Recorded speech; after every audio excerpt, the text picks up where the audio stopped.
وأنا اخترتك فاستمع لما يوحى إنني أنا الله لا إله إلا أنا فاعبدني وأقم الصلاة لذكري إن الساعة آتية أكاد أخفيها لتجزى كل نفس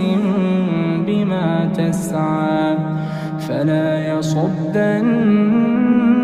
عنها من لا يؤمن بها واتبع هواه فتردى وما تلك بيمينك يا موسى قال هي عصاي أتوكأ عليها وأهش بها على غنمي ولي فيها مآرب